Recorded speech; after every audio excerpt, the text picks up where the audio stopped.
I want to talk about the importance of building a personal brand with you today. Depends on when you watch it. It's actually not night here. And I kind of want to tell you some important steps that you have to take in order to grow your personal brand in 2021. Kind of with the story of how this totally weird guy, there's been 7 of you already, which I like, was able to not only build a pretty powerful personal brand right from the beginning, but also monetize this whole thing with not that many followers and actually create the dream life that he always wanted. This guy's actually me 2.5 or 3 years ago, all right? So things happen fast in the internet world. Yeah, it could be you as well. So let's roll the intro. Let's talk about some very important principles of growing a powerful personal brand in 2021. Yeah. Welcome back, Dominators. You caught me off guard here. Anyway, let's talk about building a powerful personal brand. And there's a few important steps that, in my opinion, still going through this whole thing, are very important. And these things go just beyond just growing on Instagram or growing on YouTube. This whole thing actually being about very core fundamentals that you just have to nail down in order to create a personal brand that actually has something to it. And the first thing actually being that a lot of people actually misunderstand, in my opinion, is that you have to brand yourself as some sort of authority figure. People usually, they're like, okay, I have to become an expert. Because usually gurus out there and people like that, they talk about, well, you're going to have to position yourself as an expert. And this is kind of like this word that's just lingering around that not a lot of people actually think a little bit more what that actually means. Because if we just take a look at the word itself, becoming an expert or positioning yourself as an expert, you might be like, well, that's it for me. I can't position myself as an expert because I'm not an expert. Because when we think about experts or when we hear from experts, usually one type of expert comes into our minds, namely the big gurus or university teachers. But what a lot of people don't know or don't think about, especially in internet terms, is that there's actually multiple kinds of experts out there. And you are one expert. You can position yourself as an expert even if you don't fit into this, knowledge, authority kind of expert niche. Another thing actually is experts who just go out there and share their journey in some sort of way. Whatever you're going through right now in your niche or something like this, the wins, your losses, things that worked well, things that didn't work well, and really be honest and just basically what Gary Vee always talks about, documenting versus creating, kind of like a loosely based thing if you ask me, because I know people who just document and it's total crap. But let's say you have some sort of goal, something that you want to achieve in your niche, right? And you're looking at these experts back there who have achieved X and Y. And you're like, I want to get there. You just have to go out there and try to achieve the same while actually documenting what you do, while actually sharing the wins and losses that you go through, the pitfalls, the knowledge that you gain, your personal experiences, what you have figured out by going through that yourself. And just, this is the trickery right here. Just by you putting yourself out there on social media, just by you actually doing those things and sharing those things, makes you a kind of authority figure in a lot of people's minds. Because what people usually do, they are in the same niche as you are, they have the same goals that you have, but they don't actually do it. They kind of just want to sit at home because it's a lot easier and watch some other person actually try to achieve the same, right? And just by you doing this, you're actually 10 steps ahead of the rest of the people, meaning you're actually an authority figure who goes through these things. Which actually gets me to point number 2 right here, which has a lot to do with actually going out there and starting and facing your fears and just go past those fears, whatever those might be. And there could be a lot of different fears that you have. For example, when I started out, I was like, well, what if other people see me? What if people who are kind of experts in this field see me? And what if they start to laugh at me? Or what if my friends and family actually see what I do and I don't have a lot of metrics and stuff like this at the beginning? And here's the thing, it's just a totally normal thing to, not only be really afraid of something, but to actually be kind of held back by stuff. And this whole thing might be actually easier said than done, knowing that myself. But I actually think the initial starting steps are actually the biggest hurdle that most people don't actually even go through. And then you're just gonna sit around wondering and watching people like the experts that we just talked about who actually start to go through with this themselves. And here's the thing, there's gonna be some pitfalls along the way. There's gonna be a lot of problems along the way that you kind of have to circumnavigate and kind of have to understand to deal with those problems. Important thing is just keep creating your content, right? This is the most important thing right here. I'll give you an example. my former client and friend, actually, Kamil from Poland. We started working together a year, 1.5 to 2 years ago or something like this. Right from the start, I could notice that he wanted to, break out of his shell. He wanted to grow his personal brand. Thing is, he's in a kind of a difficult niche, and a lot of people might think that he's in a difficult niche where they create awesome looking stairs for people just in Poland, right? So this is kind of like a challenging thing going on, right? And he was employed at that time, and he wants to break out of the shell and actually start, and pulling through with creating his personal brand online, on Instagram, on YouTube. There was a lot of hurdles being thrown at his way. I remember he told me his employer, first of all, didn't like that he was putting himself out there on social media, showing his work or something like this. At some point, he actually got thrown out. And he was kind of like at 0.0 again. But then he actually took this personal brand that he had grown from the start and overcome all of these things. And what happened was the following. I worked with Dominik for about 2 years now. We had a very intense beginning, and what I learned from Dominik at the very beginning, before I quit my job, helped me to accomplish where I am right now. And where I am right now is actually I have sold 20 products last year during entire year, which brought me to about $100,000 in revenue. And at this point, I'm having so many clients that I can't even deliver the products I offer to everyone. So it's a complex, very complicated job to do, and I'm happy I met him, because I know that if I wouldn't give him a try, I wouldn't be where I am, and probably still would be working for someone else and hating my life.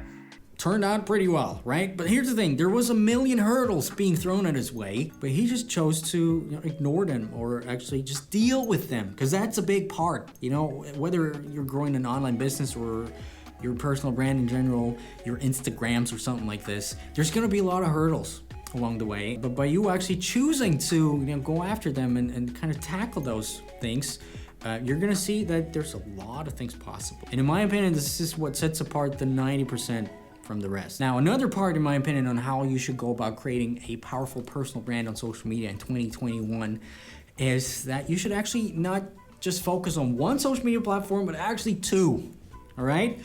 Choose two platforms that you can, put your whole time in it, create awesome content for. And ideally, those two platforms should be something that serve different kinds of angles, touching points with you as a personal brand. For example, what we always talk about in our live streams, the golden triangle of social media in 21, what I always call it. The golden triangle actually not being a triangle. We figured it out in one of our live streams, I guess. But basically the golden triangle being, for example, YouTube and Instagram, Two platforms kind of different from each other, but really complementing each other pretty well. One platform being YouTube, for example, where you have some sort of long formish content where you can connect with people in a different set of way. Plus there's also the SEO part right now at this time, with Instagram not having the SEO part really out yet. So, there's this one thing, and on Instagram actually, showing the extension of this whole thing with content that actually complements your content on YouTube, along with some personal private stuff to actually make them connect with you a lot more. And if done correctly, this golden triangle line, actually, part of a triangle, actually works pretty well. Because if you're gonna do that, if you're gonna serve people with content on both platforms that actually brings them value, you're actually gonna see that both platforms are gonna start to feed off of each other in a way, One grows the other and the other way around. So it's kind of like a golden ball. And this is another thing that kind of detaches you from algorithms in a way. For example, on Instagram, you have your Instagram base, which should be there, obviously, with organic Instagram growth. People come into your profile all the time. But when you have a second kind of platform that feeds over people, and you see, well, some metrics don't really line up on Instagram. There's some engagement drops like here and there, algorithm changes, and let's just say you have an engagement drop on your profile. But if you have a steady flow of people, at least just checking out and interacting with you, coming over from YouTube, for example, you're gonna see that you can never be thrown fully to the ground like so many people actually get, just because there's actually multiple reasons for that. But yeah, just another way why this whole golden triangle is pretty good, if you ask me. Now, another thing that a lot of people focus on way too much, in my opinion, especially when growing a personal brand, is the metrics that you get. The vanity metrics, as people call it. Follower numbers, like numbers, engagement metrics, and stuff like this. And here's the thing, you really should not obsess over them. Because first of all, it's 2021. People get it. Especially people who are lingering around on social media get it how hard it is to actually grow a following. The times are over when you're like, you don't even have 100K, you're nothing. Just understand that you can actually achieve a lot of great things without that many followers actually on social media. Usually if you start out, the first kinds of people that are actively really following you, apart from your family or something like this, are usually people who are pretty laser targeted and who are actually there for you. And actually sometimes it's kind of like an advantage if you don't have a lot of followers, but your content is pretty great, because that kind of gives you this hands-on angle, because bullshit radar and stuff like this, if people, they see, well, a lot of followers, person is talking about X and Y, might be some bullshit together with it, because, big people, it's just the way that it is. But if you're just starting out, if you have great content that actually brings value to the table, but you don't have a lot of followers, people are gonna think, well, this is the real deal. I see it unfold right now at this very second, So you might even have an advantage by not having too many followers. Also, in terms of the monetization part, those people who are there, could be that the trust is pretty tight with you, and if you have some sort of service or product that you can sell them, go for it. You're gonna see that you can actually make a pretty nice income with not that many followers. This is actually how I started out. With not a lot of followers, I managed to make $400 or $500 each month, just by selling some smaller products to my very small audience, and this gave me actually the confidence to actually go on, but actually me telling you this should give you the whole confidence to go on anyway. So there's that. Okay, let's talk about the obvious right here that you're gonna hear from every other person talking about this very thing: consistency. But let me tell you a little bit about why I actually think consistency is important. In a way, people just blather that, they just repeat consistency is important without actually really knowing what this whole thing means. Let me give you an example, my friends. I follow this one girl on Instagram, and she's not that big. She has maybe 1,000 followers or something like this. And a few days ago, I was actually thinking to myself, why am I following her? Why actually am I following her? I just want to know for myself. What makes her stand out from the rest of the other smaller creators that I also follow and sometimes unfollow again?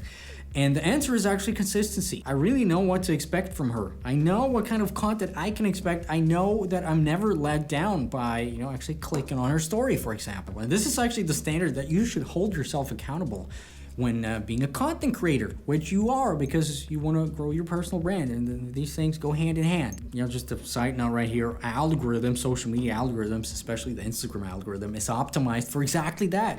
The next point is something that is very important that I can't stress enough, which is you have to know your audience in and out. Ideally, if you grow your personal brand in some sort of niche, you are part of that niche. You share the same passion. And there's another thing, you have to have some sort of passion for whatever it is that you're going to express yourself on social media, because talking about consistency and content marketing, it is a lot of work. It takes a lot of effort. It could be long periods of time before you actually start to see some results. So you better have some passion on hand on this, because otherwise you're just going to burn yourself out.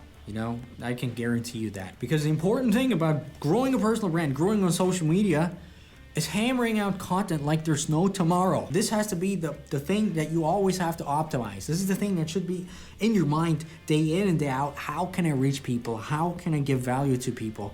How can I make people actually, value me? The thing being, though, just hammering out content like there's no tomorrow is not the answer too. Here's the thing. This whole thing, content is the most important part of growing a personal brand on social media, but it only is the most important part if the other fundamentals are actually right and correct. The things that we have talked about here in this video. And I speak from experience, actually. For example, a friend of mine, he's been creating content like there's no tomorrow for years, and he still doesn't seem to get traction, because he does not really reflect on, all the other things that we talked about here in this video. Another thing being, just a small thing to round this whole thing up, is actually don't try to act. This is another thing that I see so many content creators personal brands to be. They try to be something they're not. They try to show us somebody they're not. And even though they might think they get away with it on a subcommunicational level, we all know. And especially in 2021, the no bullshit approach, as I call it, is gonna be, the way to go. Now, obviously, the things that we talked about right here are just scratching the surface, actually. But if you wanna go heavy into these concepts, learning how to implement these things practically into your own brand, especially with the focus on growing your Instagram account, along with this whole thing, I do have a very special announcement, my friends. Guess what time it is, my friends? Yes, I'm gonna relaunch my Instagram Black File. Basically, the only Instagram-related program you ever need. And we have updated this whole thing. We've updated this baby.